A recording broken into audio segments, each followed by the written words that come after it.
living and learning. As we manifest through existence, we will embark and encounter many different visualizations of possibility. What's crucial is that we only follow the true self.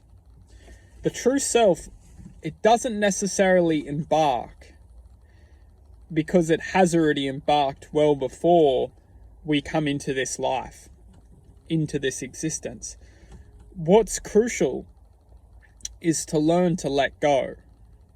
Everything which comes into our existence, we must learn to let go. We must learn to detach, and we must learn to honor. As everything which comes into our existence has come into our existence for a reason, it's come into our existence for a truth. And it's up to us to honor that truth and honor that existence within the present now moment, and allow life to continue to manifest as existence will. It will naturally manifest. And it's only when we attach onto that existence of once what was, and that's when we create that great divide within ourselves of once what was, and we attach ourselves to once what was and all the goodness which once was, and now what is, and that what is always constantly shifting.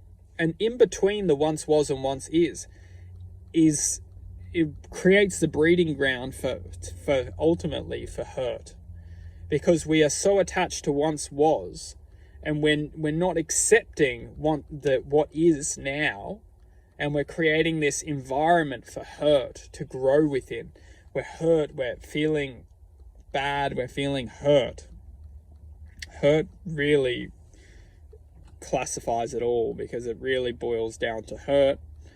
And what is hurting is not accepting and honoring what once was, because what once was is not what is now. And we need to ultimately get over the fact, and it's not easy because we are attached, but this is the power of existence, is we must learn to be grateful unconditionally. And this is truthfully what's going to help us move forward within honoring and accepting life for the truth which it is, which is we don't have control over this life. We may very well think we do, but we don't. We've actually got very little control over this life. What we do have control over is our perception of this life.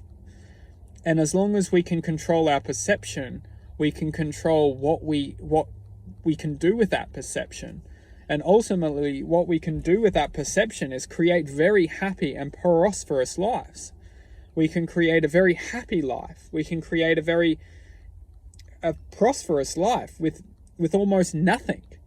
And the way we do this is by changing our perception, by realizing that our life is uncontrollable.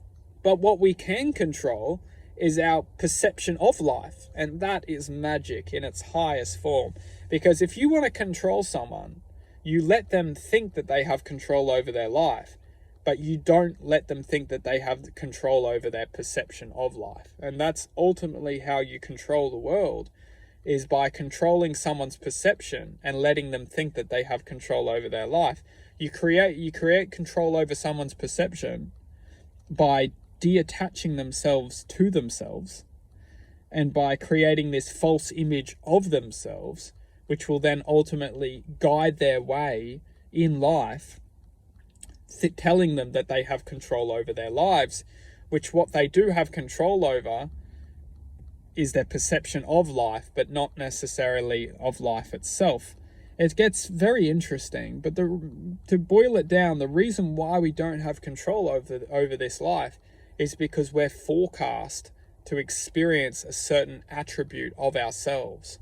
And that attribute will always resonate a frequency or a code. And that code is its unique path. And that unique path is destiny. And that destiny is connected to our higher self.